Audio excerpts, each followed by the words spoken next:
Good afternoon, everyone. I'd like to welcome to this council meeting of Tuesday, the 18th of November 2025 at the Euroa Conference Centre. I'm Councillor Scott Jeffrey, new Mayor of Strathbogie Shire Council, and I'll be chairing today's meeting. Before we proceed, Councillor Carlson will reinforce our councillor vision and values. Thank you, Mr. Mayor. Councillor's vision.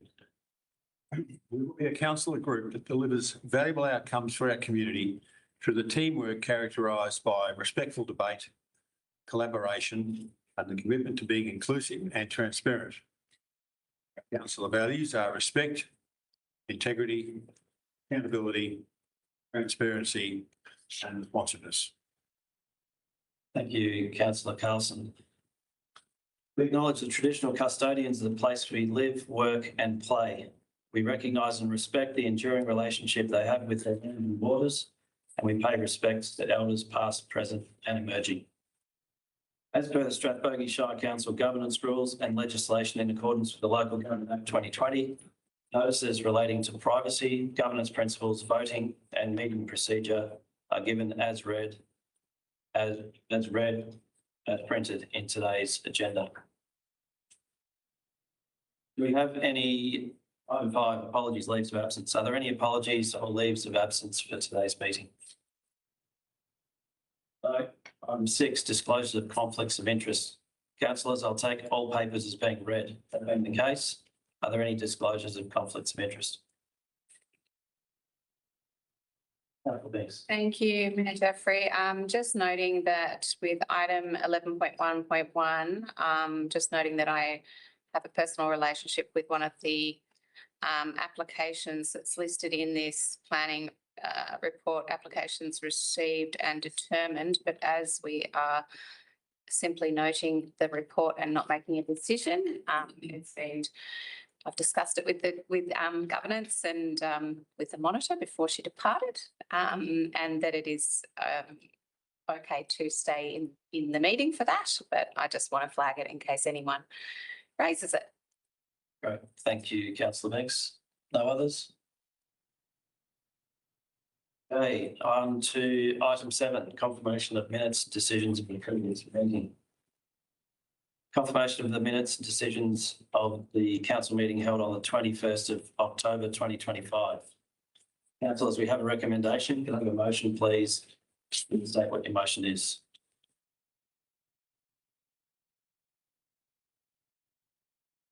Councillor Holloway. Thank you, Mr. Chairman. I move the recommendation as printed on page 7 of our papers. Thank you very much. Can I have a seconder? Councillor Hewitt Kennedy. Are there any questions of clarification before we proceed? Thank you. Councillor Holloway, would you like to speak to the motion? Thank you. Thank you, Mayor Jeffrey. Thank you very much. In that case, I'll put the motion to the vote. Those in favour? Motion is carried.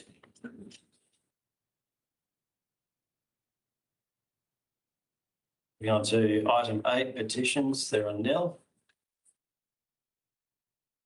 Moving on to item 9.1, Mayor's report. As new Mayor in the role as I'd like to say a few words, and I'm deeply honoured in the trust that my fellow councillors have placed in me today, this morning. I accept the responsibility of serving as Mayor of Strathbogie Shire with gratitude, humility and determination. Firstly, I'd like to express my heartfelt appreciation to our outgoing Mayor, Claire Hewitt Kennedy, for her exceptional leadership and service during her 1-year term.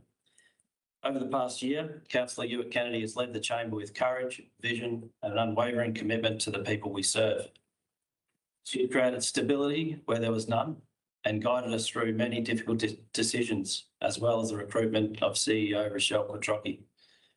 She has championed important advocacy initiatives, travelled thousands of kilometres to be at almost every event she was invited to, and has thereby helped to reinvigorate trust in council.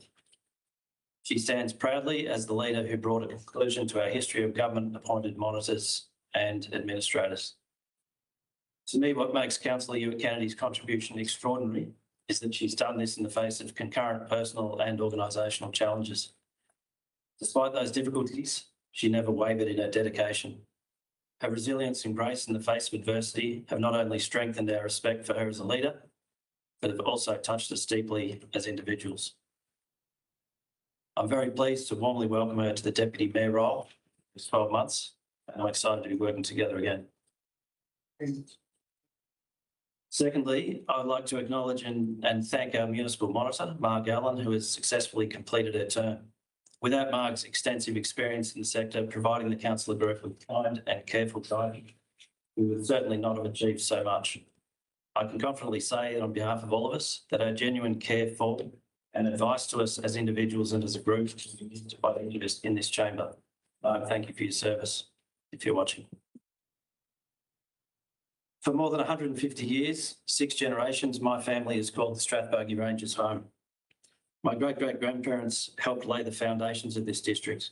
My grandparents worked the land, served on local committees and passed down a lasting respect for community. Today, supported by my parents, my brothers, my wife and my children, I'm proud to continue that legacy.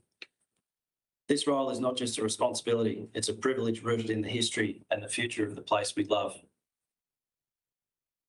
Over the last 12 months, you know me as someone who leads with integrity, trust and performance.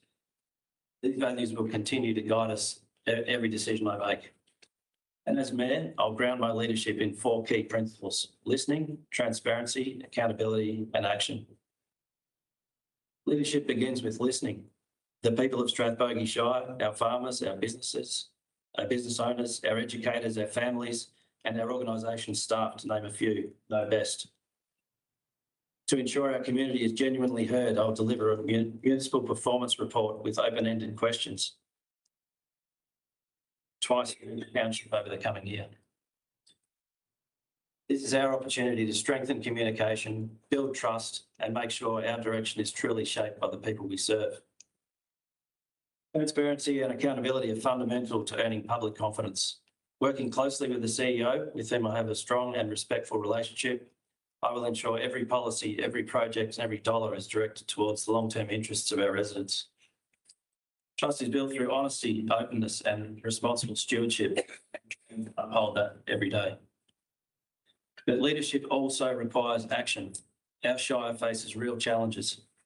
Achieving financial sustainability, maintaining ageing infrastructure, supporting local businesses, protecting our environment and ensuring our towns remain safe, vibrant places to live. I see this mayoral role as an opportunity to bring a proven business perspective to local government, helping unify our community and drive stability, progress and lasting change. That future depends on smart, forward-looking investment.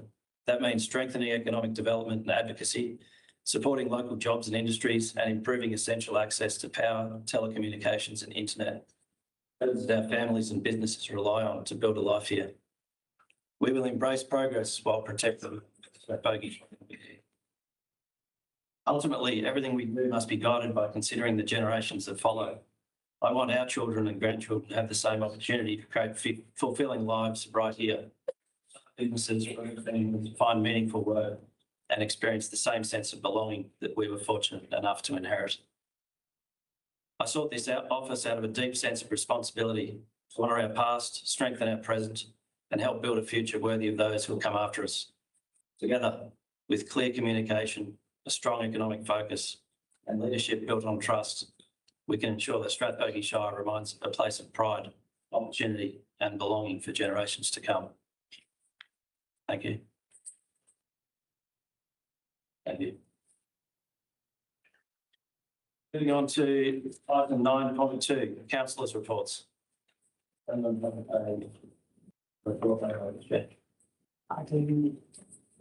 I just wanted to say congratulations to Mayor Jeffrey on being elected, and thank you to my team of councillors this year, the executive, the staff, CEO, and all we've done our work and I'm very proud of what we've achieved this year. And as I've said before, we haven't always got it right, but we've done it with the right intent at every point.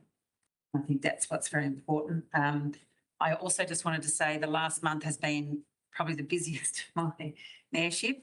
We attended the Rural Council Victoria Annual General Meeting. We went to the fantastic Euroa Agricultural Show, which was just a beautiful day. And I had so much fun at that day. Canberra, we went to Canberra for 2 days, Rochelle and I, with the Hume Local Government Regional Network, and we had 12 shadow ministerial meetings. We met with Bridget McKenzie last week, which was great. We had the pink ribbon breakfast in Nagambie. We had the op shop celebration and the Bowerbird op shop celebration. We attended Cuppa with a councillor in the beautiful Strathbogie, and Violet Town Bush Nursing Centre. The AGM I couldn't attend, but Rochelle did on my behalf, so thank you very much. We also met with the Seymour Wind Farm project, which was fantastic to find more about that. And thank you to Councillor Stevens for attending the Victorian Wine Show presentation lunch on my behalf. I just want to reinforce that it's not an easy job being a councillor or a mayor, and it's probably a lot harder than I actually thought it was ever going to be, but I've enjoyed being there more than I thought I would. So that balances it out nicely. We're here to support you in every way we can, Mayor Jeffrey, and I feel very proud to sit around a table where we are all committed to the ethos of making this community stronger and better. Thank you. Thank you, Kathy. Nice one. Following. Thank you, Mr. Mayor. I echo Councillor Ewart-Kennedy's statement that it's been a very busy month for myself also in terms of engagement with the community. The highlight for myself by far was the Cuppa with a councillor at the Strathbogie store, which is my home turf. And let me tell you, the local community came out in droves with positive, thoughtful questions and comments. And I think it's a great series of events we've put in motion, and a shout out to Catherine and Sharon for making it perfect.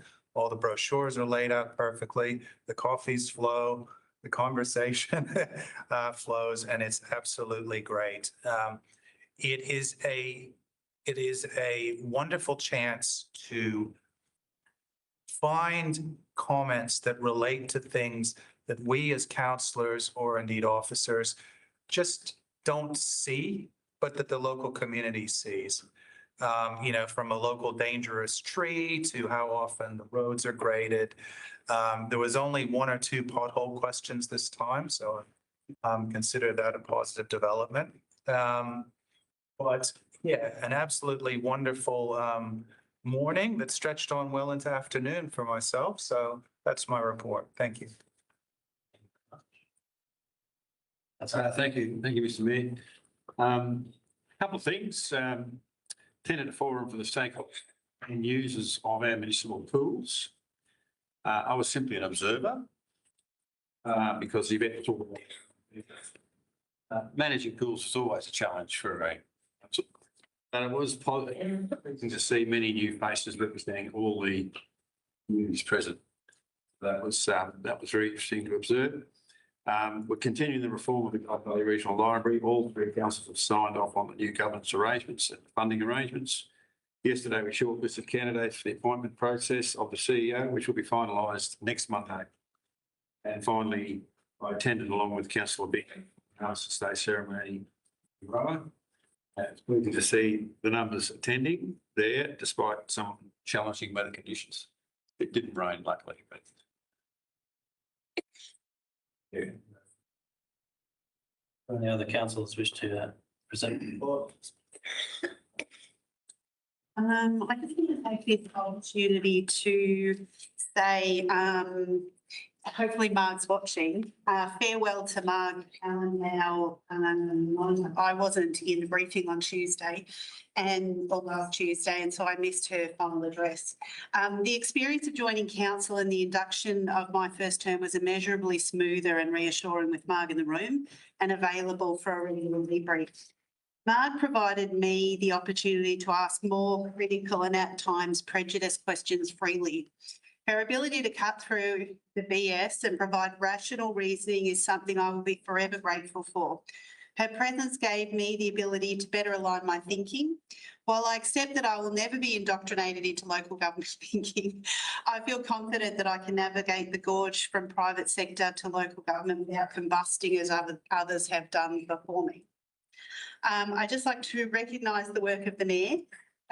We elected Claire last year to a difficult job in her first term. She embraced the opportunity. She exploited all the opportunities that came her way and seized others of her own accord to put Strathbogie on the map, to advertise our open doors. Claire acknowledged that we didn't always get it right, which is responsibility taken. That's unusual in my experience of government. Claire always maintained a focus on the best for the community with a short, mid and longer term focus that isn't always visible for the community. So thank you, Claire. To Mayor Jeffrey, congratulations. Your clear and calm demeanour will provide a solid anchor for council to bounce on, and bounce we shall. I look forward to the next 12 months to build on our internal council relationships, ensuring that we have all the energy and commitment to see out our current council term.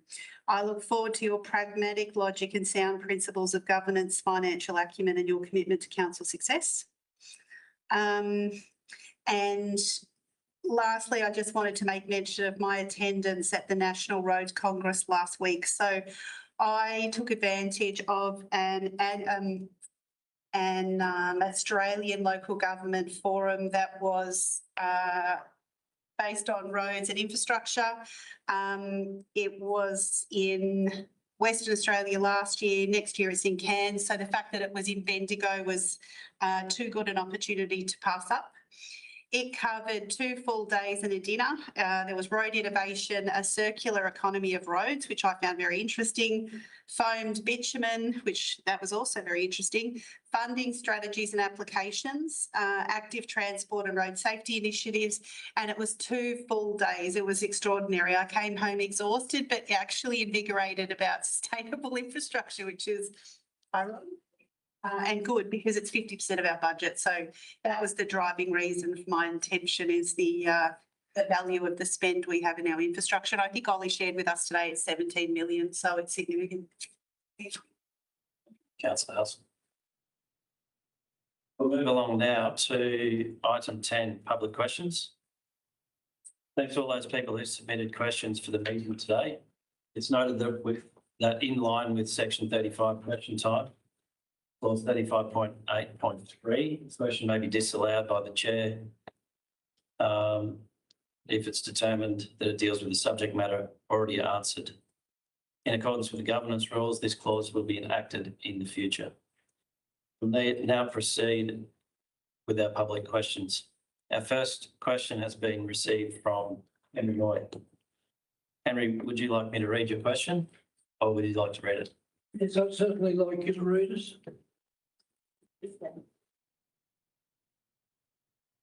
I'll come up and get a good look at you. A good look at you too. Just before. All right, question 1. Is council going to make the pipe wider so Armco railing can be installed on both sides of the road to make it safe at Ruffy Fire Shed? Thank you, Henry. Your question will be taken on notice and Director McNulty will be back in contact with you. Question 2. Will council continue the broken white lines on the road from Ruffy Longwood Road to the Ruffy Fire Shed to guide road users for traffic safety? Thank you, Henry. Again, your question will be taken on notice and Director McNulty will be back in contact with you. Just on the white line from the Longwood treatment plant to the Ruffy Fire Shed, it's crucial we have it. I can't understand how it's never been done. It is dangerous. Please, you know, and the culvert, that's dangerous at Ruffy. So That's noted. Thank you very much for bringing that to our attention and Director McNulty will, I think I've already spoken and we'll be in touch. Yeah. Next questions come from Neil Brown. Neil, would you like to read? You can read them, yeah, you can read them out. But I want a true and false answer to the questions, thanks. That might be challenging. Question 3. Council has the authority to permanently remove access to Commonwealth infrastructure without community consultation. Strathbogie Shire is the Committee of Management by agreement for a number of Commonwealth infrastructure assets. Through agreement, we maintain and manage infrastructure in line with these agreements. Question 4. Council signed a formal agreement with Inland Rail in August 2024 that included the Frost Street pedestrian underpass in the project scope. The answer, as per the Master Inland Rail Development Agreement presented for noting at the council meeting held on the 20th of August 2024, I quote the following section from page 39 of the agreement. C, rail structure requirements. 4, demolish the existing rail bridges, pedestrian underpasses connecting Kirkland Avenue to Frost Street and provide a new single rail underbridge to accommodate both the realigned west and east line. Yvonne Brown has sent in our next questions. Yvonne, would you like to read the questions or can I read them for you?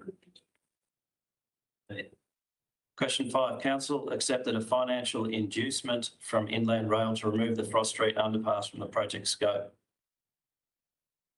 My response is, as per the resolution of Council on the 17th of June 2025, it was resolved that Council accept the contribution of $350,000 from Inland Rail into Council's Capital Works program for allocation to future identified projects. In today's agenda, item 11 on 3.4, quarterly report, Capital Works. Councillors will receive a recommendation that Council approve the $350,000 contribution received from Inland Rail and be allocated towards construction of Frost Street footpath, including accessibility and connectivity improvements consistent with the Euroa Railway Precinct Master Plan. The officer's report recommends how the funds should be allocated to improve community connectivity, accessibility and safety within the Euroa Railway Precinct. Question 6.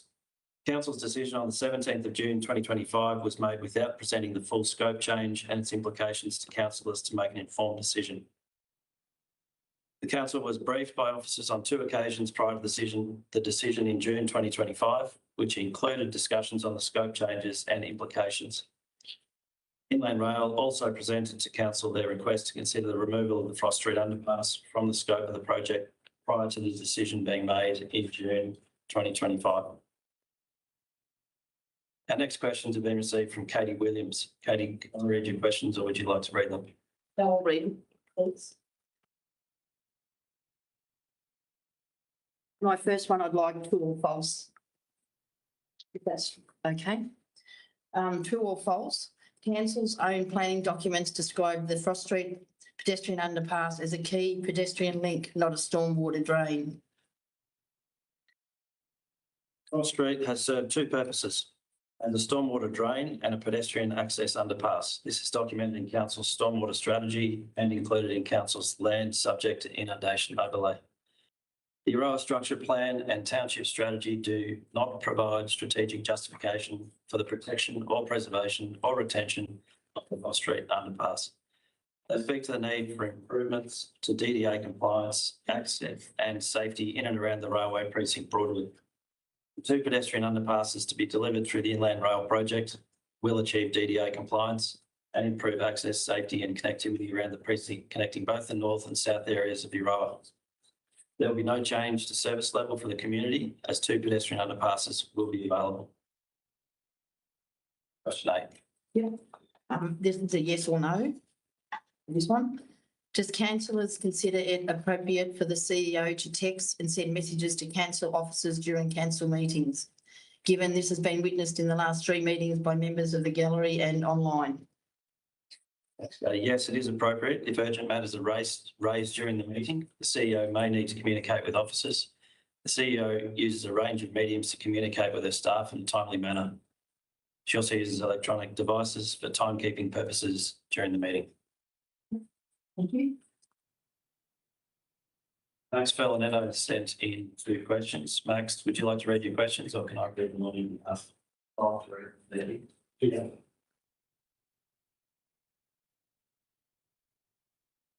It's question 9. Just had a question. True or false? Does the Strathbogie Shire have the legal authority to permanently remove public access to Commonwealth infrastructure without a formal public consultation process with the community, including the affected residents? Thanks for your question, Max. This, as per the introduction to this public question time, this question has been asked earlier and has been answered previously. Question 10.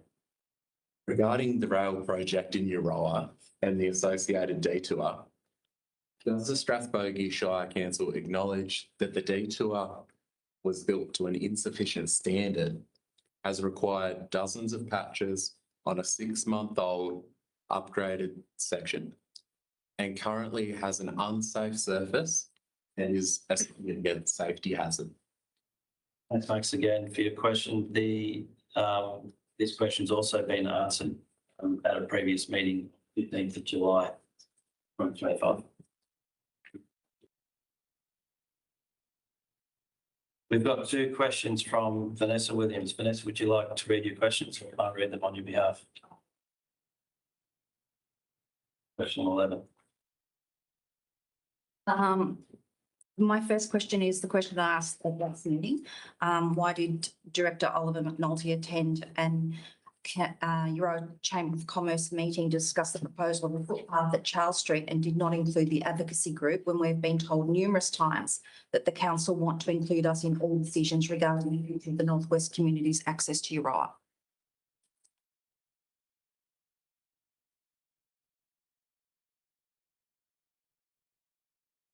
I've just probably read the first one second and the second one first. Can you read the question again, please? The one I just read, or do you want me to go to the other question and then come back to it? One I just read, which is the same as last meeting. Why did Director Oliver McNulty attend a Euroa Chamber of Commerce meeting to discuss the proposal of a footpath at Charles Street and did not include the advocacy group when we have been told numerous times that the council want to include us in all decisions regarding the future of the Northwest community's access to Euroa?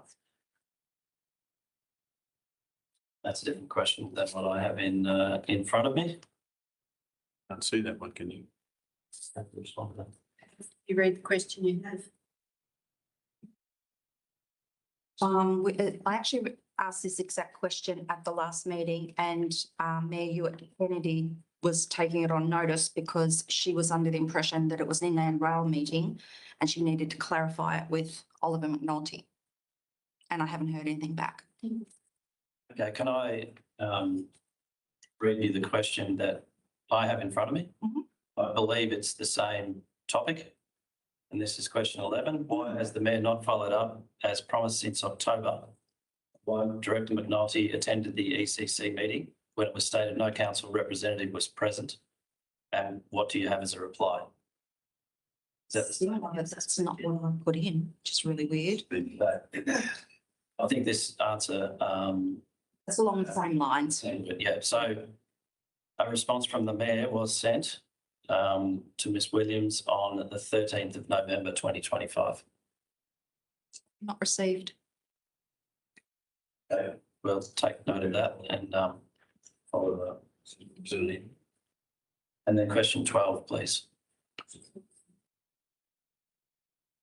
The next question. So there's no answer to that one? The answer was that the Mayor sent correspondence on the 13th of November by mail.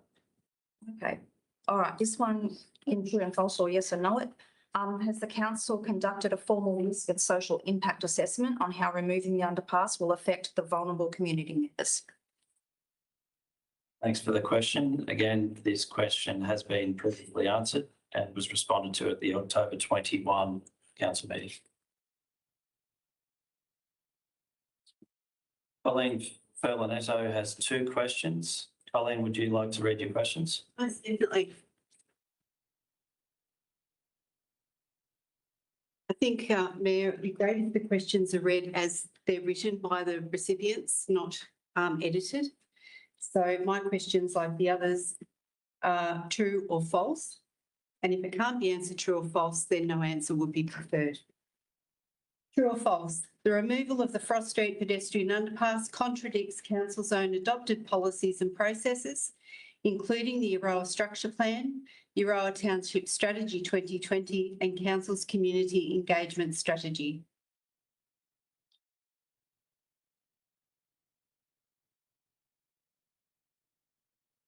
So that's, yeah. Thank you, Colleen. That question again has previously been answered on the 19th of August 2025.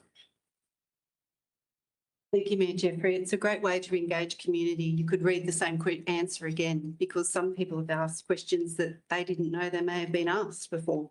So I think that's not very good community engagement. My second question, true or false?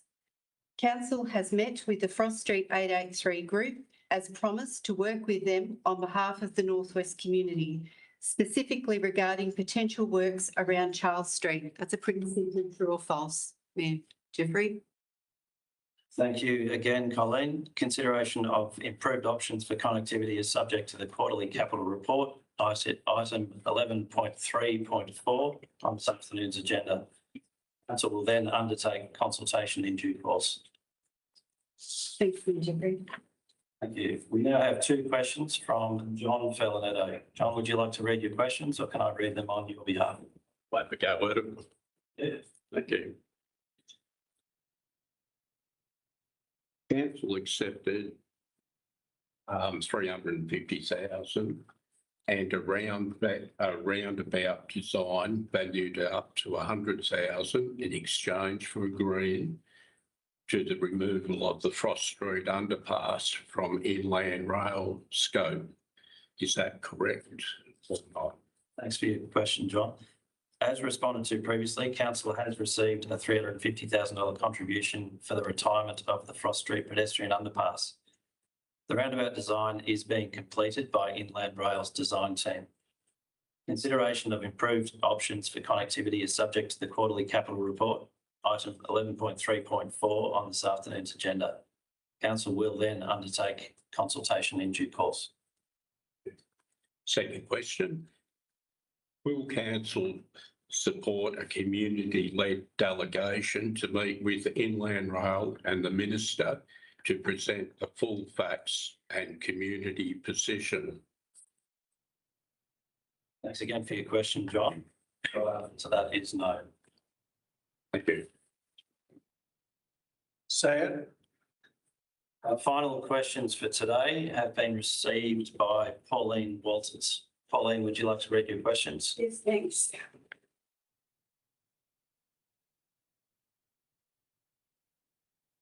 This is also a true and false. Council consulted directly with the Northwest Euroa community before voting to remove the Frost Street pedestrian underpass from the inland rail scope. Thanks for your question, Pauline. This question has been previously answered at the council meeting on the 15th of July 2025, 19th of August 2025 and 16th September 2025. Wasn't a real answer. We always get just run around. Okay, the next one. Council received written confirmation from Euroa Connect that they had not canvassed the community and could not speak on its behalf regarding the underpass. Thanks, Pauline, for your question. We're not in a position to speak on behalf of the community group in relation to their involvement with the project and community. Thank you. Can I make note, please, particularly for those members of 883 and Rising, all of the questions that have been asked today are all backward-looking questions. Some of them are quite adversarial. Some of them are gotcha questions. My preference would be that we work together on this, and that's our commitment.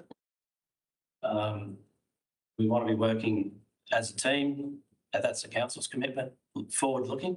There's a massive opportunity in front of us still with this project. It's probably the most investment that Euroa is going to see in our lifetimes. We need to make the most of that. From my perspective, the the questions that we've had over the past few months on this topic are based upon a decision that's been taken, it's been committed to, and Inland Rail have commenced works in that regard. So what we don't want to do is damage relationships within the community between the councillor group and other community groups such as 883, and certainly not with our strategic partners. We need strong relationships with them in order to achieve the best for our community. Please ask you to consider that at next month's meeting. So we can expect, Mayor Jeffrey, that you will reach out and work with 883, unlike the previous mayor's commitment, because nothing has happened to date. Elaine, I'd be Take that on. very pleased to chat to you. Yep, absolutely. Councillor Jeffries, why didn't you have a meeting beforehand, a public meeting before the decision was made? Sorry, I've got to carry on with the agenda. Moving on now to officers' reports. Item 11. Item 11.1.1, quarterly report, statutory planning. The purpose of this report is to report to council on the current planning application activity and matters considered under delegation.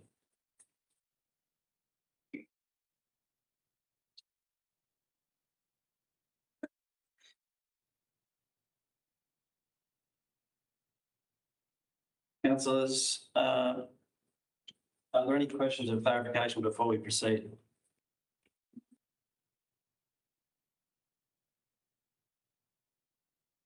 Councillors, is there a motion? And please state what your motion is.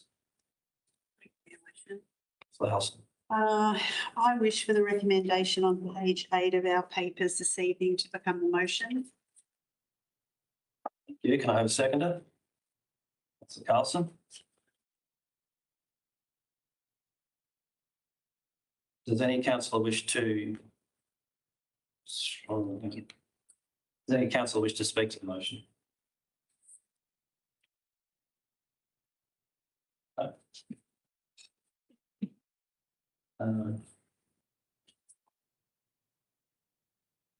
Councillor Halson, would you like to speak to the motion? Okay. Just a second.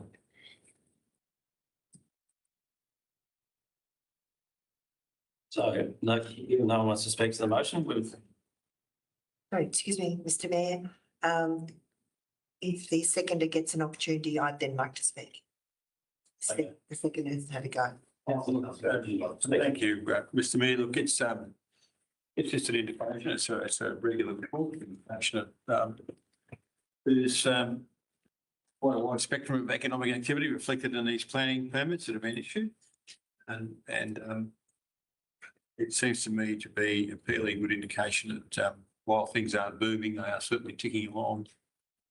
But I've got no further comment than that. Thank you, Councillor Carlson. But any other councillors like to speak to the motion? Councillor Steve. Thanks, Mayor.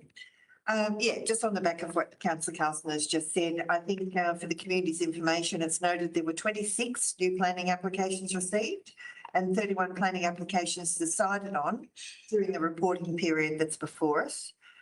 In addition to the applications determined, 3 applications were withdrawn during the reporting period, and a further 3 applications, it was determined that the planning permit was not required. So I like to bring these planning applications to the attention of the community, because I think if they want to know how the Shire is growing or changing, these reports are very simple indications of what's occurring where and the types of changes coming before us. Some of them are simple, domestic, the shed on their block, but some of them also involve significant subdivisions and developments. So I'd just like to say to the community, if you want to know how we're moving and changing and developing, this is a good report to have a look at. And thank you to the officers for providing the information in the way that they have. Thank you. Easy to read. Thanks, Councillor Stevens. Anyone else wish to speak to the motion? In that case, I'll put the motion to the vote. All those in favour? Motion is carried. Moving now to item 11.2.1, Domestic Animal Management Plan 2025 to 29. Purpose of this report is to adopt the Domestic Animal Management Plan 2026 to 2029. Councillors, are there any questions of clarification before we proceed?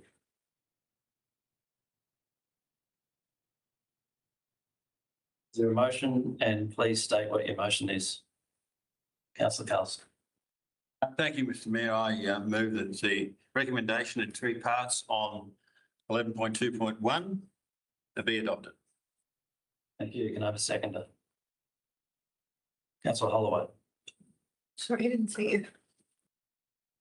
Is the motion opposed, or does any councillor wish to speak to the motion? Thank you, Mr Mayor. This is a comprehensive report which has taken some time to compile with considerable amounts of input from domestic animals are a particularly sensitive issue for some people. And for the rest of this term, the intent and direction that this policy will take will be to encourage and facilitate as much as possible responsible pet ownership, which is one of our key goals. So I recommend the report, Mr Mayor. Thank you, Councillor Carlson. Councillor Holloway, second, if you want to speak to the motion. I will, thank you. I'd just like to note that to echo Councillor Carlson's words, a very, very comprehensive engagement process was conducted with the community with respect to creating this report. I think it's fair to summarize that the engagement report showed loud and clear that this community has appetite for a cat curfew and control of feral cats. This plan, as crafted, is more of a transitional step towards having a cat policy. It's a very, very good refresh of our current plan. And I think it is a good step forward. It's the plan itself recognizes that there are transitional elements to it, but it's a great step forward. Thank you, Councillor Holloway. Does any other councillor wish to speak to the motion? I just wanted to point out also the intention of the community that their concerns have been collated in a written report. Barking dogs, roaming animals, especially cats, affordability of keeping dogs and desexing, as well as initiating or raising the concept of a national desexing program. I think actually there was lots of great ideas that came from the community, and it's really important that the community engages when council puts policy out for comment. Most of all, I think the feedback demonstrates that we have responsible community members looking to responsibly work together to look after animals and appreciate their value in the community. Councillor Stevens. Yeah, thank you. I think it's important for the community to know that this is a legislative requirement to report back on this particular document, and we have to review it every 4 years, and it's coming up for expiration in December 2025. The purpose is, has been it's to put it before us for adoption, and then it's going to be passed through to the Secretary of the Department of Energy, Environment, Climate Action, which has to be done by the 4th of December 2025 for signing off on. In accordance with the Domestic Animals Act 1994, councils are legally required to prepare and implement a domestic animal management plan, as I said, every 4 years. This plan provides a structured approach in managing domestic animals within the municipality, aiming to support responsible pet ownership and safeguard animal welfare and minimise the impact of nuisance animals on the community and the environment. So it's really important. We love our animals. They provide a lot of health and wellbeing and exercise and companionship.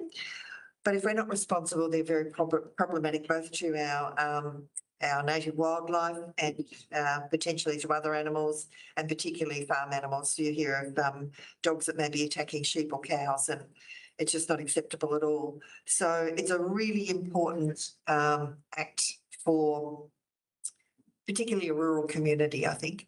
And it's not about making it hard to have animals, it's about being responsible with those animals. So thank you for the work that's been done by the staff on this. They've done a heck of a lot of work and produced an excellent report. So thank you. Thanks, councillor. Any other councillors wish to speak to the motion? Okay, so I'll put the motion to the vote. Those in favour? Motion is carried. Move on now to item 11.2.2. Variations and grants awarded under delegation October 2025. The purpose of this report is to inform council and the community of the community grants or variations approved under delegation by the Chief Executive Officer or relevant director for the period 1st of October to 31st of October 2025. Councillors, are there any questions of clarification before we proceed? Is there a motion? And please state what your motion is.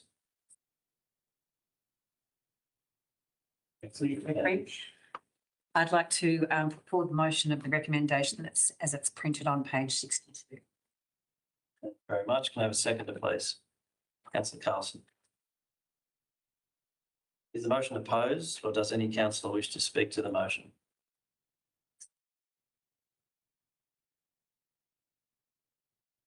Councillor Binks.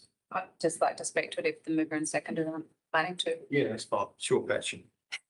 I think it's just, yeah, I mean, we know these are reports we get back regularly around grants that have been approved, and just noting that this was for the Southern Aurora Memorial Committee, a subcommittee of Violet Town Action Group for their open day they had down at the garden there, which was a really successful day. And I know that they really value their partnership that they have with council, and are one of a really, one of our many very active groups that really strive to work in partnership with council.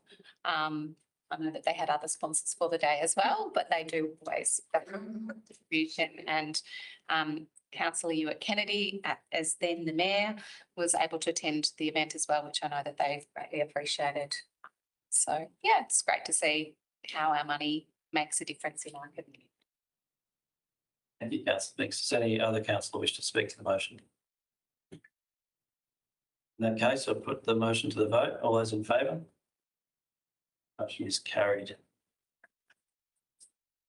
Now move on to item 11.3.1, contract 25/26-19, 2025-2026 roads reseal program.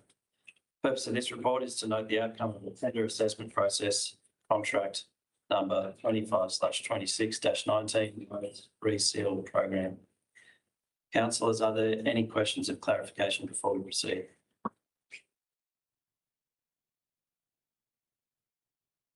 Is there a motion? And please state what your motion is. Councillor Halson.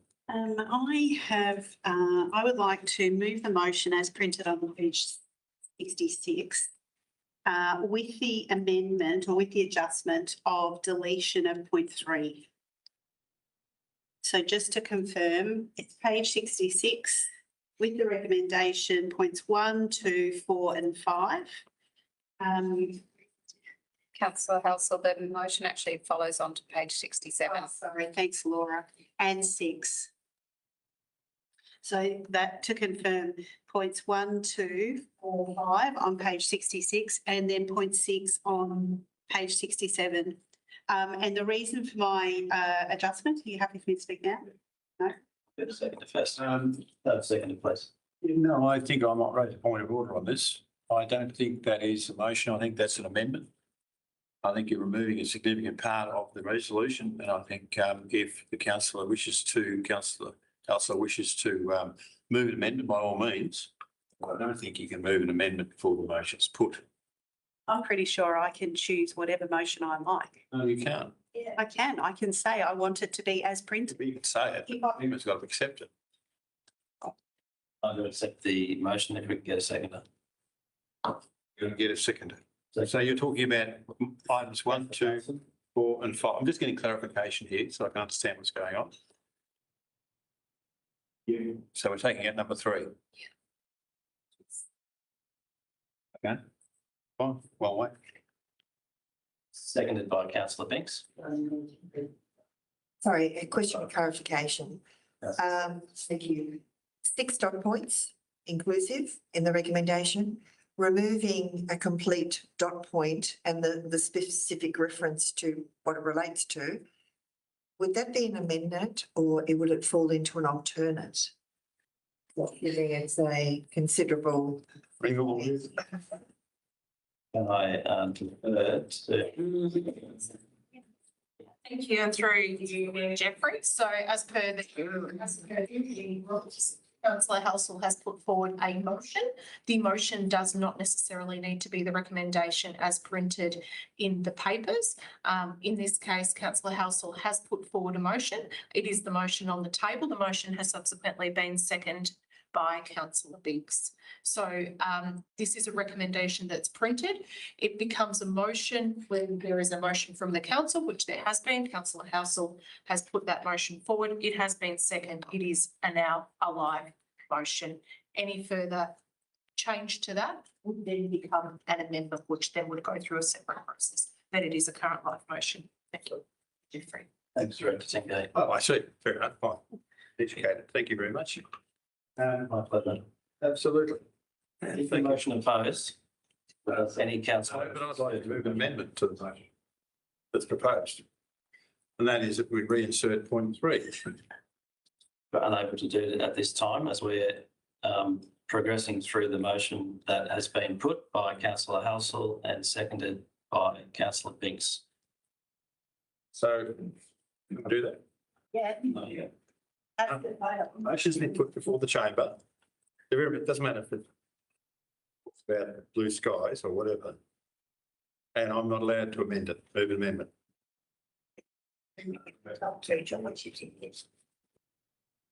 So I ask again, is the motion opposed or does any councillor wish to speak to the motion?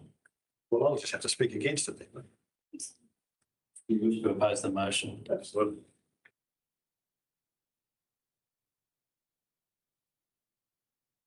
Councillor Halsall, as the mover, would you like to speak to the motion? Yes, please. As discussed earlier in our briefing today for all those present, the report as it's written raises some ambiguities around what the value of that particular line item is. There is reference to an overall budget. There is reference to a tender awarded at 637. The question of clarification sought during our briefing today sought to confirm whether or not line item number 3 was actually asking for approval to spend the remaining budget, which was $770,000 in addition to the tender awarded. During that discussion, it was identified that that actually wasn't the intent behind number 3, and therefore removing number 3 so that we were just approving the awarding of that contract as requested was the desired outcome of the report and in fact the motion. Thank you, Councillor Halsall. Councillor Binks, as seconder, would you like to speak to the motion or reserve your right? Well, I'm happy to speak to it. And I think further to that, it was also noted that councils, there's a procurement policy which it mentions, and there's I guess that outlines processes with which this contract would then fall under anyway. So it was trying to remove, I understand Councillor Halsall's choice to put the motion with the deletion of that one point was to create clarity we're approving in this motion. Councillor Halsall, would you like to speak in opposition?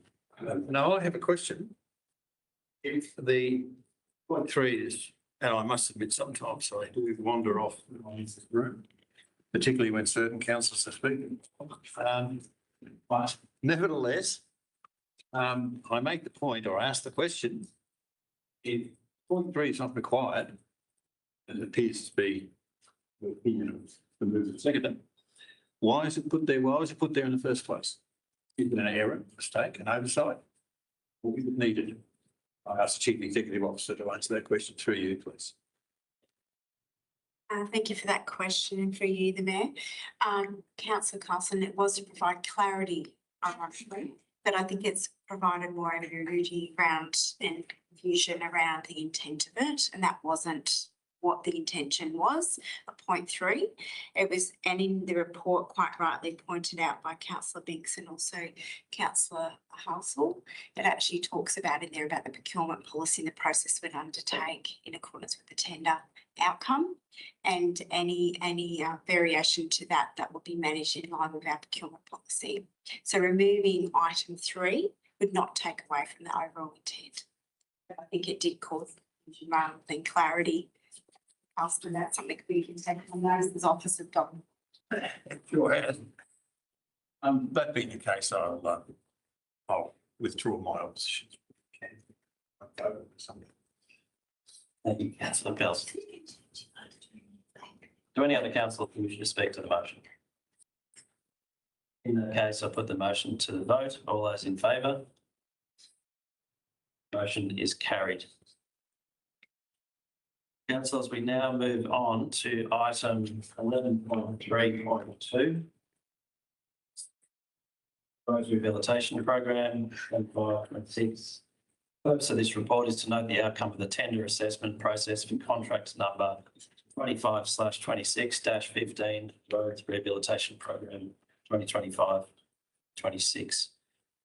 Councillors, are there any questions of clarification before we proceed? Councillor House. This report speaks of 2 funding streams, Roads to Recovery and Roads Rehabilitation Program. My question is just, are either one of these tied to specific types of roadworks, or are they untied? I mean, obviously they're, in infrastructure, but are they untied in the road access? Can you reframe that for me? Through you, the Mayor, Councillor, I will attempt to reframe the question and answer it if I can. So there are specific projects in our forward program that are actually being identified for condition assessment for rehabilitation. So there is a robust process that's undertaken by our engineering team under the direction of Director Mick Bolte. So that's actually included in your capital works papers as well tonight. That program's mentioned as well. Okay, so it's tied to the forward program. Thank you. It needs to be listed in the program to be.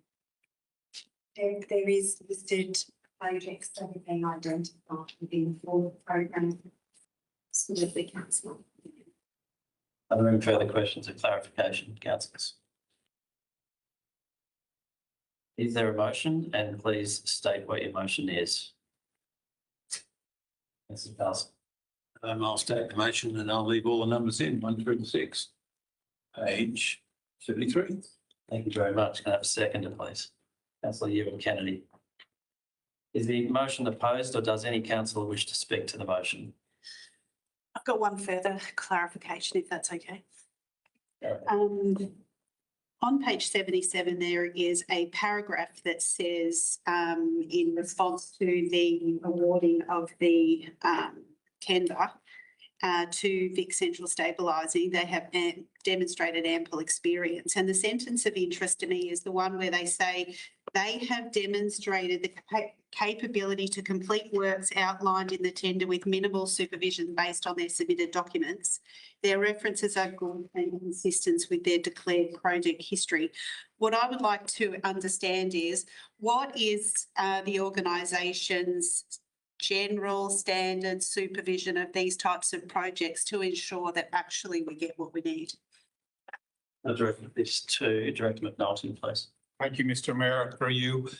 Yes, for all our projects, we will have an engineer and project manager involved in all the projects. So part of the assessment criteria of all contractors, we make sure that all our contractors have suitable skilled resources. But however, we still go out and have what's called hold points on all our contracts, where we will go out and inspect things pretty much on a daily or weekly basis, depending on the skill and the risk of the project. So we will have an engineer, project manager who will oversee the project.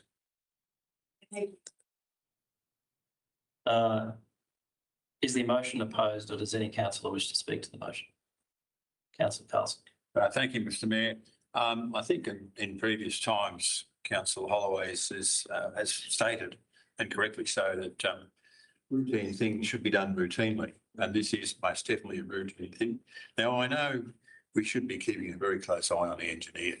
But I don't think we need to be terribly concerned about these sorts of things. This is pretty routine stuff.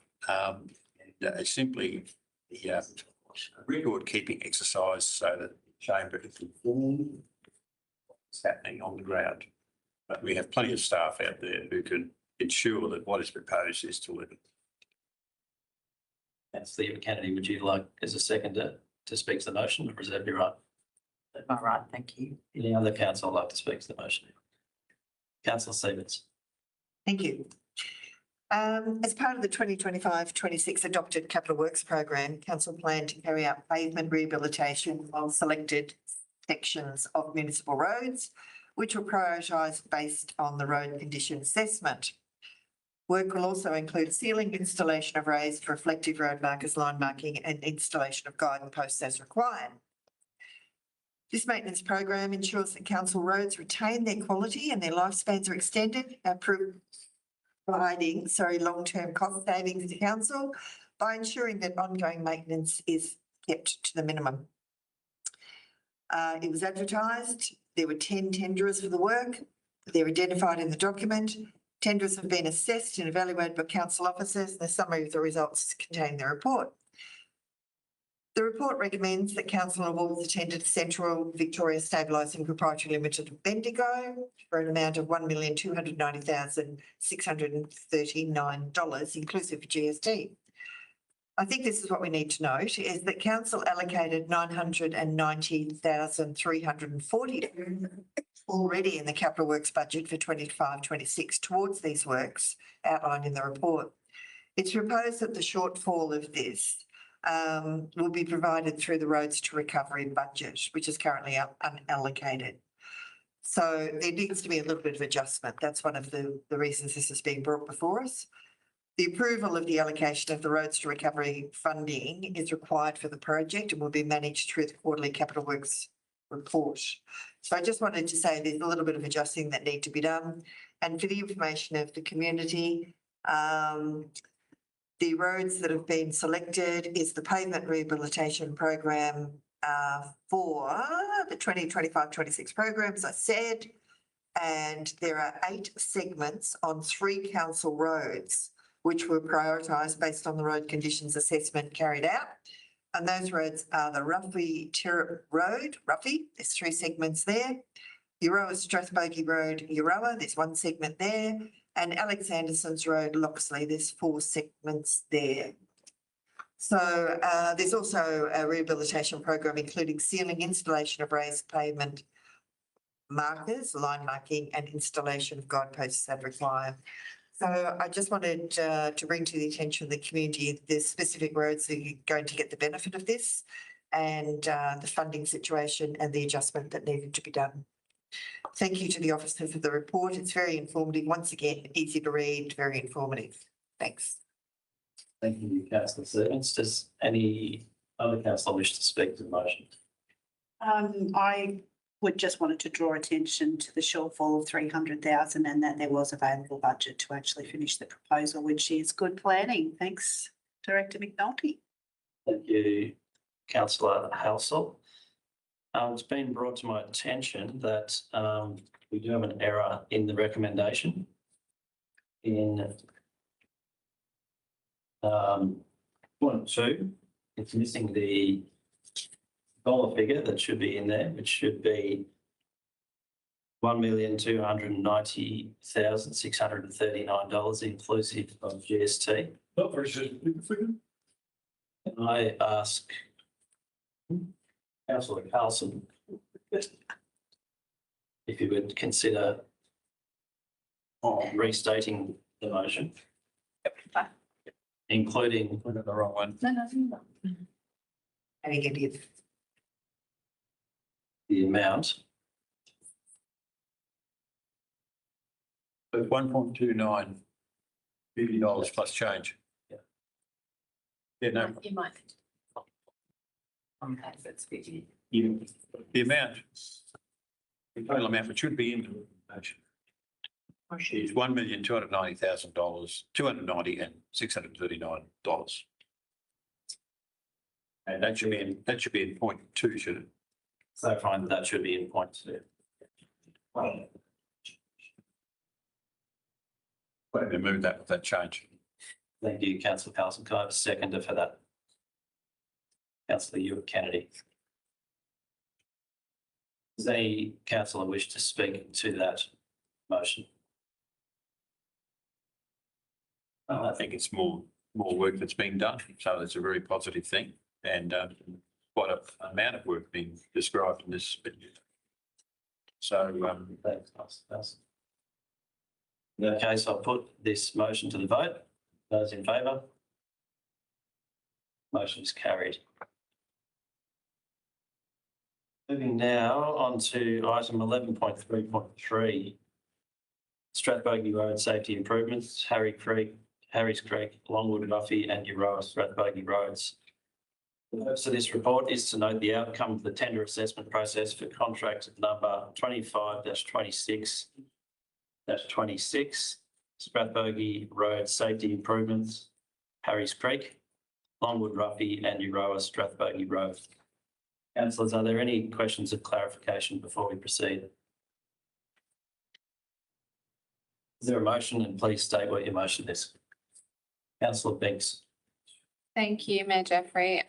I would like to move a motion as if read in the recommendation on page 80 and 81 of our agenda papers tonight, and with the inclusion under point 2 that the award for tender for contract number 25-26-26 Strathbogie Road Safety Improvements, Harry's Creek, Longwood Ruffy and Euroa Strathbogie Roads for a total amount of $1,178,489.40 with GST be awarded to Safety Barrier Solutions Australia Pty Ltd, including the estimated schedule of rates / day work related works, please. Thank you, councillor Binks. Can I have a seconder for that motion, please? Councillor Stevens. Is the motion opposed, or does any councillor wish to speak to the motion?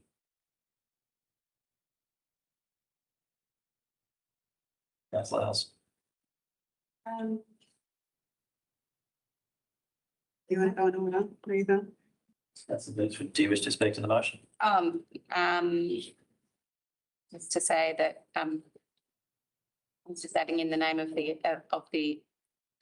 successful tenderer to the motion, so that was captured in the motion. It's mentioned in the line above, but it's not the motion.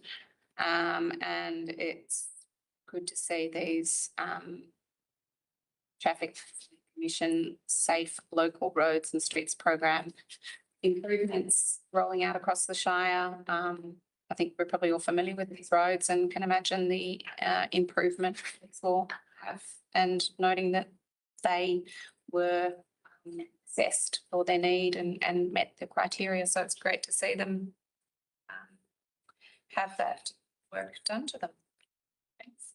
Thanks, councillor Binks. Councillor Stevens, as seconder, do you want to speak to the motion? Question of clarification? Yes. Councillor Howson. I would just like to clarify that point 6, note that additional road safety works will be identified in consultation and approval by the funding authority, the Traffic Accident Commission, to maximise the spending against the available budget.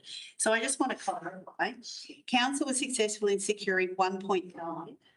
This contract is for 1.17. I just want to clarify that point 6 isn't authorising the additional spend of $778,000 at this point. Direct that through to Director Oliver McNulty. Thank you. Thank you, CEO. Through you, Mayor. No, that is just a noting, just to say that there is more available budget. We have been awarded just short of $2 million from the TAC to work around safety projects. when these three roads were identified as the priority projects by the TAC with officers, it was estimated that this work would cost potentially $2 million. We have tendered and come in with much better results. So we are currently working with the TAC to identify other sites and other opportunities to make sure we spend the fully available $2 million. But further reports will be brought to council for their allocation as we go through the process. Thank you. Thanks, Director. Councillor Stevens is seconder. If you'd like to speak to the motion. Thank you. I'd just like to say congratulations to the staff for securing this funding from TAC. I think that's brilliant. And hopefully there'll be lots more to come. Safety on our roads, as we know, is extremely important. So these works are extremely important. The report sort of covers off on all the details of the management of this particular project and the funding, etc. I just want to say it's really interesting to see that the previous report said there were 10 tenderers for the roadworks there. And this one has got 7, if I've read it rightly. I think I did. 7 somewhere. I think that's fabulous. I think the fact that we are getting that number of tenders is just absolutely brilliant, particularly for a small council. So I don't know how that's come about, how we've been made to be quite attractive to the tenderers, but whoever it's done, keep it up. Because in past experience, I have been privy to projects coming before council that didn't have that amount of interest or options available to them. So congratulations on that. And I really hope that the interest in Strathbogie Works continues. Thank you. Thanks, Councillor Stevens. Does any other councillor wish to speak to the motion? Yeah, thank you, Mr. Mayor. I'd like to draw attention to the people who may read this agenda, that the assessment criteria are quite interesting. These are difficult engineering tasks to be done, are very important ones, and they've got to be done properly to a high quality. And the weighting for price is only 40%.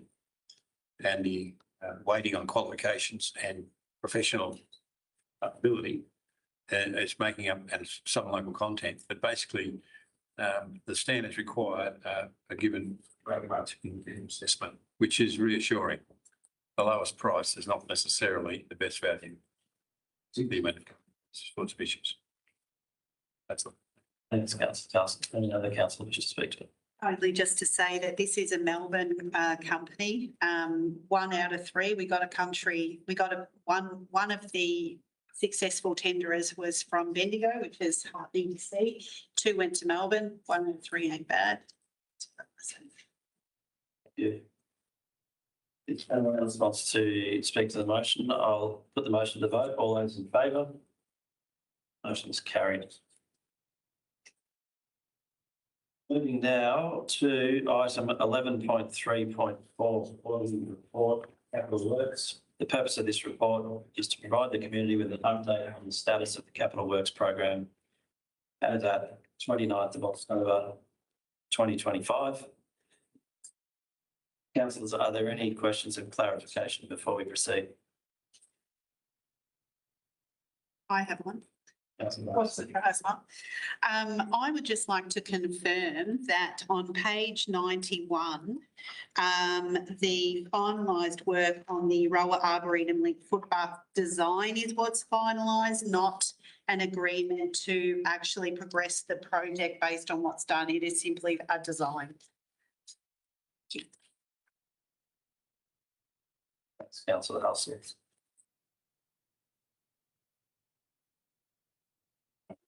Yeah, I've got an amendment here. I also like to bring to the attention of Is this a question of clarity? well, when do you want to outline the error in the report?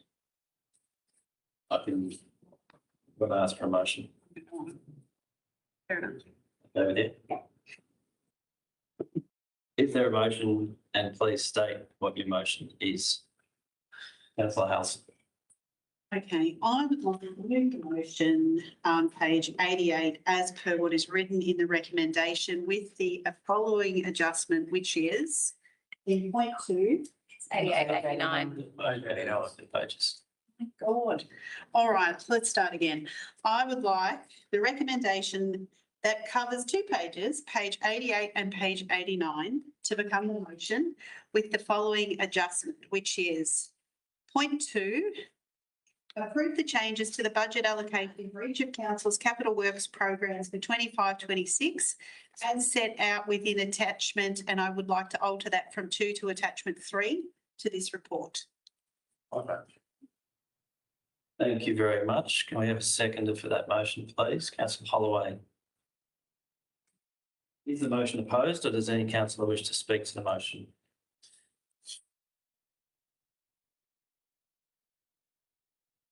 Someone else would like to speak to the motion.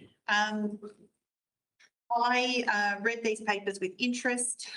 This appendix to the proposed footpath works in and around Frost Street is something I looked for directly. I'm very heartened to find it and what is being proposed.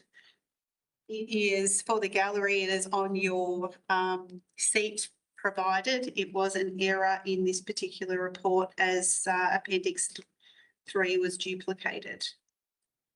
I'm really happy that we're getting some traction in infrastructure and that our capital works program for all that I'm aware of is well and truly on track in terms of overall compliance, capacity management, organisation, tender evaluation. So I'm very heartened by what works is going on in infrastructure. Thank you. Thank you, councillor Hudson. Councillor Holloway, seconder, would you like to speak to the motion? I absolutely would. I am wholeheartedly in support of this motion. It's a little bit of a Frankenstein in that points 1, 2, and 4 relate to small changes, carry forwards within the capital works program. On those 3 points, I'd just like to note that we've got now the traffic light report that council had asked for many months ago. It's very clear and it's great for decision making. Point 3 is particularly exciting in that it relates to the allocation of the 350,000 contribution received from Inland Rail. And just to clarify from what Councillor also said, it is a graphic that was unfortunately omitted from the papers, I believe. The motion speaks to only stage 1 of a 4-stage project. It is my understanding in questioning Director McNulty that this 350,000 will indeed cover all 4 stages. So just for clarity, stage 1 is a new footpath along Frost Street on the non-rail side, stretching from the rail precinct to Charles Street. It is my understanding that that can and will be started very quickly after adoption of this motion. Stage 2 is only stage 2 because it involves works underneath the rail corridor, which I believe require additional vetting time for contractors. But this is the actual pedestrian / cycle underpass of Charles Street. It's my belief that cyclists can utilize it without dismounting. It's my belief that we will have pedestrian / cycle safety at either end, either a zebra crossing or something equivalent. Stage 3 is a footpath link to the Seven Creeks Walk, and stage 4 is rehabilitation of the footpath along Railway Street. When these are completed, this will significantly improve pedestrian and cycle access along this area of northeastern Euroa. I'm excited in as much as the Charles Street underpass goes from the Memorial Oval to the showgrounds. So it at times will conduct a lot of pedestrian and cycle traffic. In addition, it will conduct a lot of cycle traffic, I think, for children and young adults going to the Memorial Oval for training games.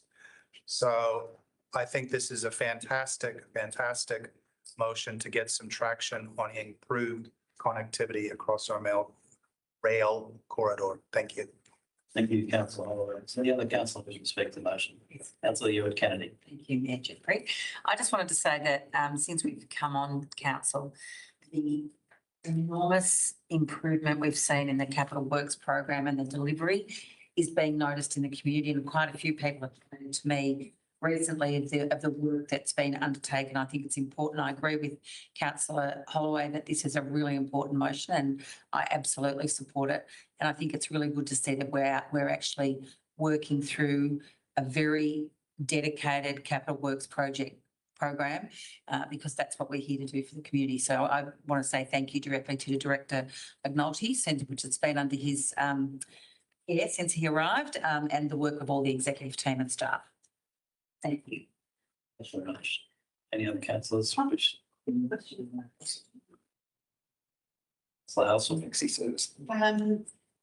question is, can I have confirmation of the spend today on the truck wash, please?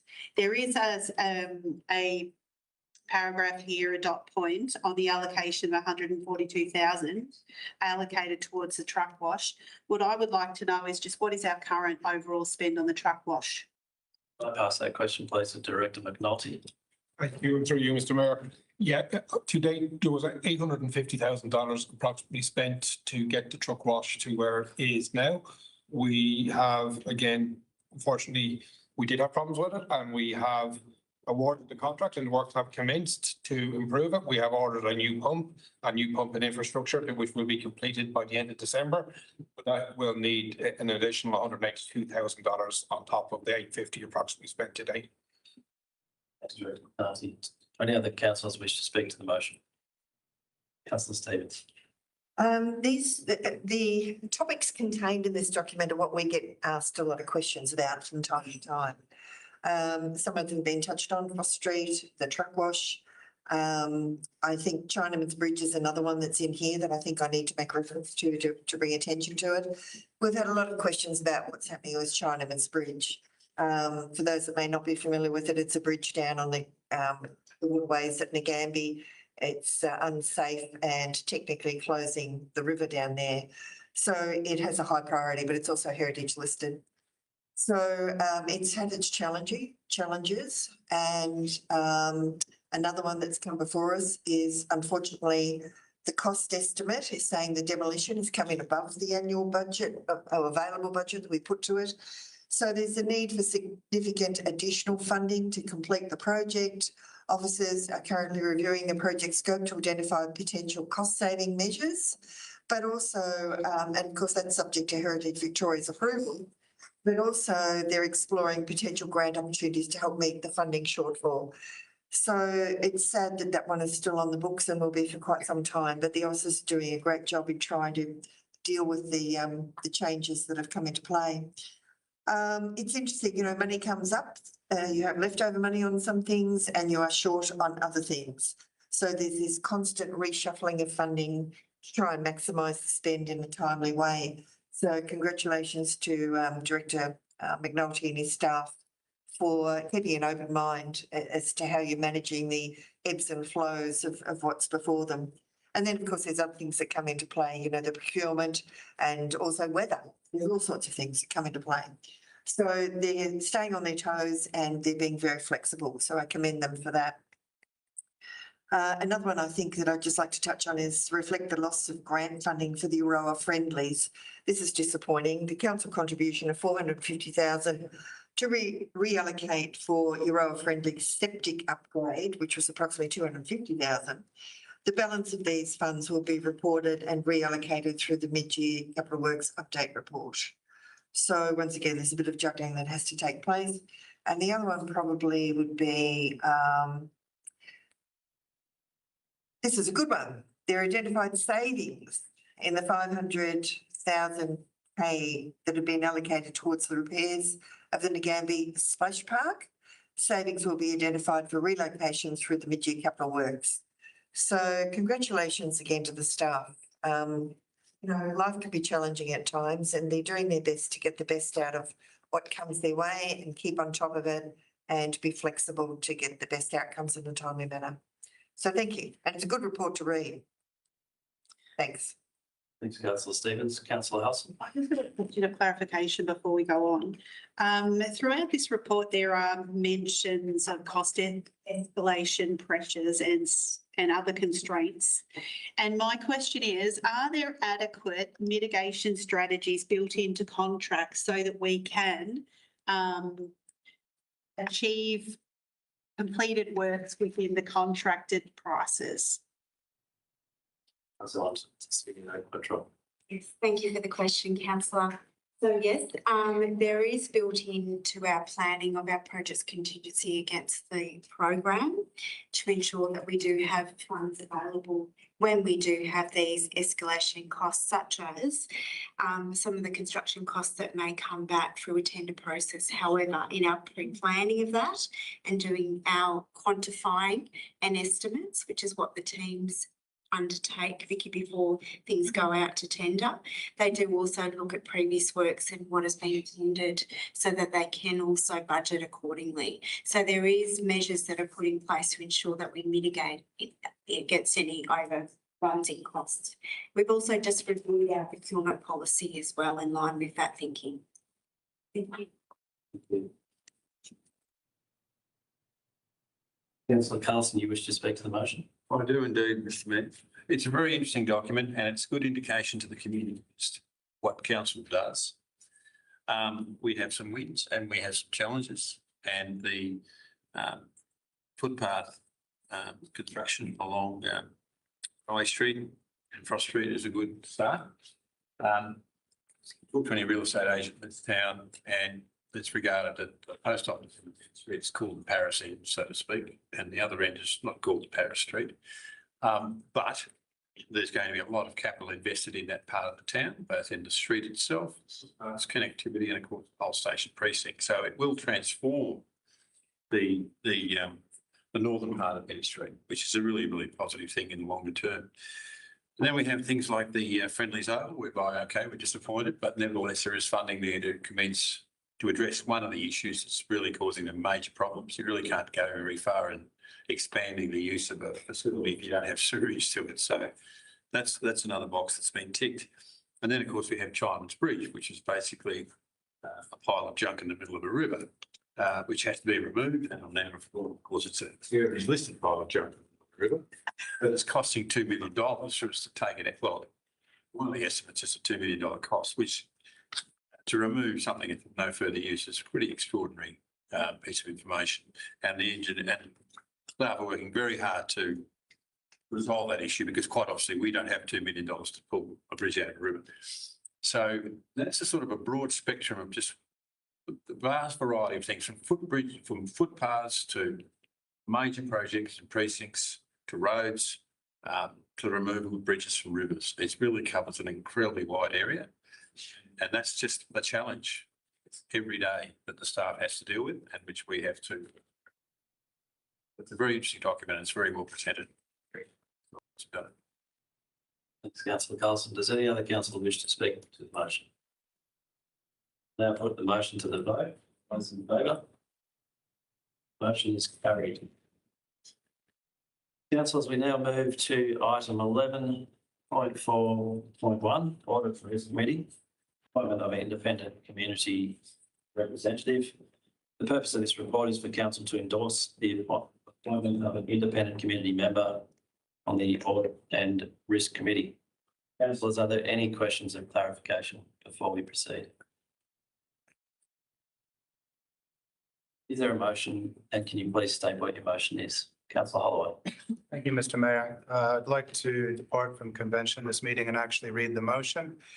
I move that council endorse the appointment of Leon Sargent as an independent community representative on the Audit and Risk Committee for a 3-year term commencing 2 December 2025 and ending 1 December 2028. Thank you. Thank you, councillor Holloway. Can I have a second? Councillor Biggs. Councillor Holloway as mover. Would you like to speak to the motion? I absolutely would. I sit on the Audit and Risk Committee and sat on the Selection Committee for Mr. Sargent. I am very excited that Leon will bring a fresh, but very, very competent, youthful vigor to this committee. He is very accomplished for the age he is at. And I expect great things from him in the next 3 years and look forward to working with him for at least the next year. I'd also like to give my fondest regards to the departing member of this committee, who is Mr. Alistair Purbrick. And I'd just like to read a short biography of Alistair. He was appointed to council after a general election in October 2012, representing the Nagambie ward. He completed a full term from 2012 to 2016. During this term, he was representative on the Nagambie Waterways Advisory Committee and representative on the Strathbogie Shire Planning Committee. After that, that term, he was appointed to the Audit and Risk Committee March 2017 and reappointed 2022 under exceptional circumstances due to COVID until his term ends on 1 December 2025. And he is, of course, a recipient of the Order of Australia medal in this year in recognition of his exceptional contribution to the wine industry. I would just like to say what a pleasure it has been working with Alistair.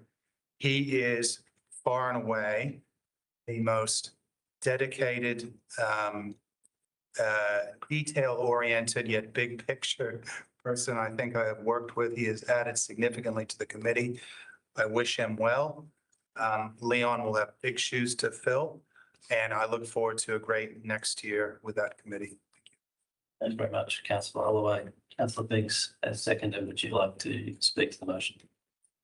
Just briefly to say, to thank Alistair. I haven't had the pleasure of meeting Leon to date, but I certainly served on the Audit and Risk Committee with Alistair, and thank him for his continued engagement with and dedication to Strathbogie Shire Council. He's been a really great asset for the Audit and Risk Committee and has brought lots of wisdom and expertise to the organisation. So it's great that he was willing to serve for that term beyond his councillor term. And yeah, wish him all the best in his next endeavours. I'm sure he won't be hanging up his audit books just yet.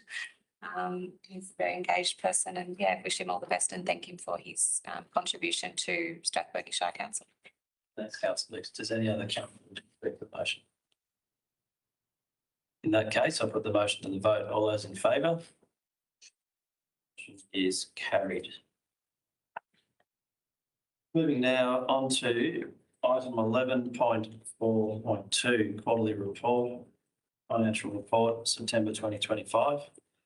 The purpose of this report is for council to receive and note the quarterly financial report and financial statements for the 3 months ending 30th September 2025.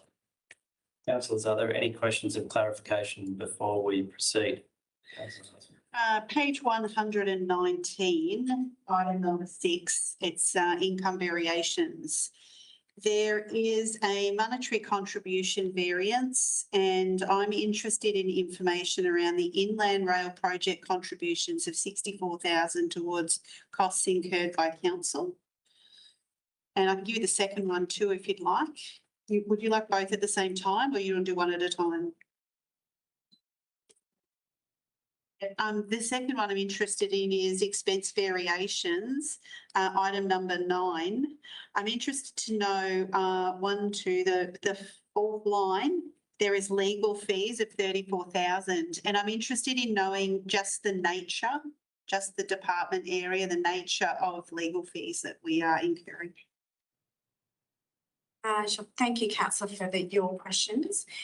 In relation to the first one regarding the revenue that we received from Inland Rail, we actually, within the agreement with Inland Rail, we can claim expenses in time and cost of officers' time involved in the project, and that's what that relates to, that income stream. And that's on a quarterly basis, and that's why it's appearing in the quarterly report. Okay. In relation to the legal fees component, I believe that could be related to projects, but I might actually refer that on to Officer McNulty. Thank you, CEO Quattrocki, and to you. We do get legal advice on a number of items. So again, through to discussions on like the water agreement, we have had legal advice on the leases and licenses. Also in relation to the new lease we're looking into for the caravan park. So there are a number of leases, licenses and projects where we rely on specialist legal advice to make sure that we're getting the best outcomes. Okay, thank you. Any other questions of clarification? Is there a motion, and can you please state what your motion is, councillor Holloway? Thank you, Mr. Mayor. I will return to the convention of this meeting and say I would like to move as the motion the recommendation printed on page 118 of our papers. Thank you. Can I have a seconder, please? Councillor Ewan Kennedy. Councillor Holloway, would you like to speak to the motion? Very briefly, in my long ago former life as a financial analyst and portfolio manager, I used to get very excited about quarterly reports because comparing quarter in year one to a quarter in year two to a quarter in year three was a very powerful trend analysis tool. Unfortunately for local governments, the accounting regulations hamstring the analytical value of quarterly reports. One thing that skews them is the rule that we recognize rating revenue upon levying, which seems odd. It's recognized once annually upon levying. Another hamstringing rule is that revenue in terms of grant funding is recognized on a cash basis when received. It becomes very bouncy. And we can see this on our papers, page 124, where a year ago our operating grants was 6,484,000, whereas this year 1,096,000, which is a trend of negative 80% or thereabouts, but that's just due to cash basis accounting, where a grant came in early one time and comes in late this time and is really irrelevant. So long story short, these quarterly reports, I think that they are prepared in accordance with our accounting standards and are accurate. The analytical value is not realizable until semi-annual and annual reports, in my opinion. So I move them as they are and have confidence in the reports as they are printed. Councillor Holloway. Councillor Ewan Kennedy, would you wish to speak or reserve your right? No, I think I was at my right, Jeffrey. Does any other councillor wish to speak to the motion? Okay, so I'll put the motion to the vote. All those in favour? Motion is carried. Moving to item 11.4.3, record of informal meeting of councillors, October 2025. The purpose of this report is to note the record of informal meetings of councillors from the 1st of October 2025 to 31st of October 2025. Councillors, are there any questions of clarification before we proceed? In that case, is there a motion? And please state what your motion is. I wish to move the motion as it is printed on page 129. Thank you. Do we have a seconder? Councillor Stevens. Is the motion opposed, or does any councillor wish to speak to the motion? Kennedy. All I'd like to say is I think that the meetings of councillors is important that we acknowledge it, but it's also very important to do it to work together collectively.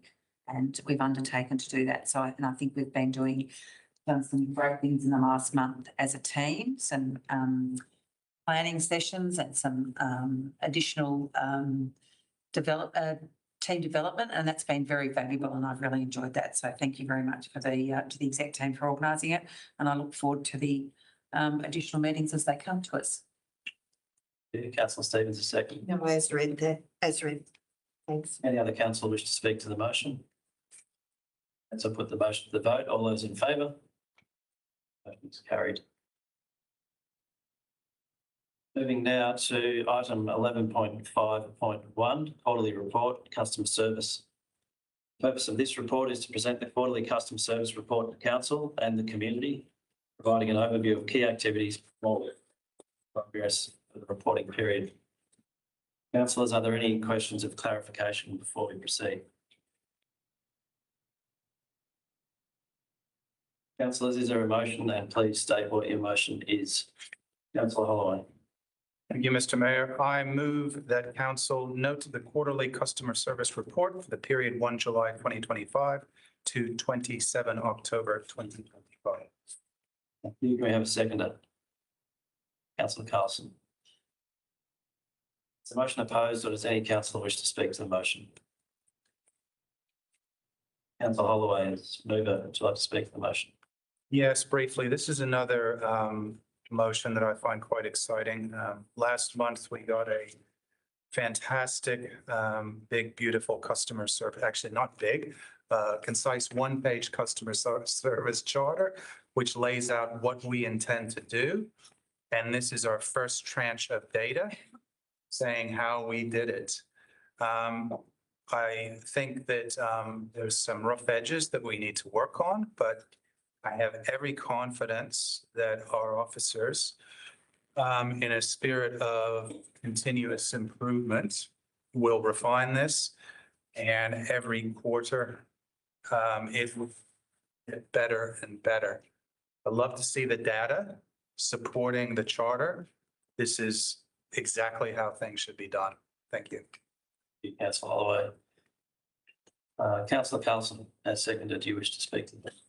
Briefly, Mr. Mayor, as we all would remember, Councillor Holloway campaigned quite vigorously on this one of the principles he campaigned on was this particular issue, and it's good to see the start. This is objective data. This is what we build. This is what we build on.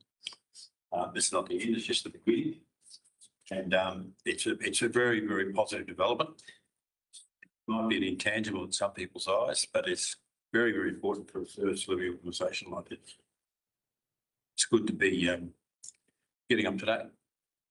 Thank you, Councillor Carlson. Does any other councillor wish to speak to the motion? Councillor Halson. Yeah, I just want to provide some clarification to this report. On page 139, the circles, the donuts, it sort of looks like it indicates a percentage or relativity, but actually the blue is total, and the red is the number of the total. So even though it doesn't really look like that, it looks like the total is over 7,000. It isn't. The total is 4,766 in the first example.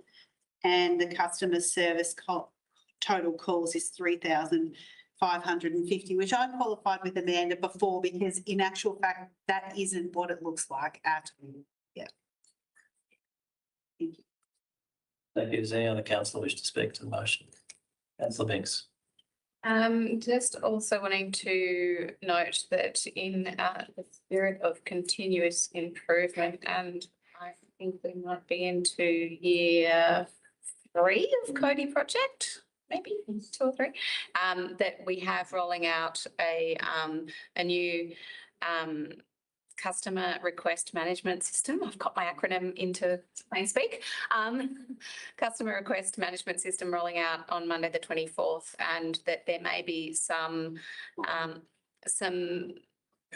well, just not blackouts, I wouldn't say, but there's going to be a bit of a, we're switching from some fairly significant, into some new IT software, and which will make it way better for these reports.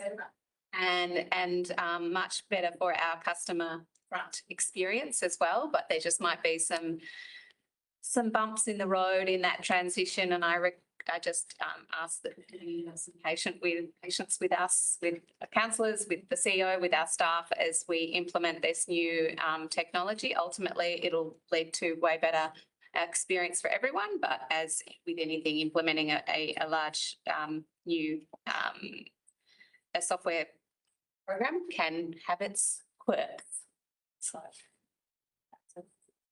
Thanks, councillor Binks. Does anyone else wish to speak to the motion?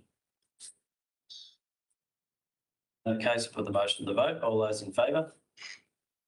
Motion is carried.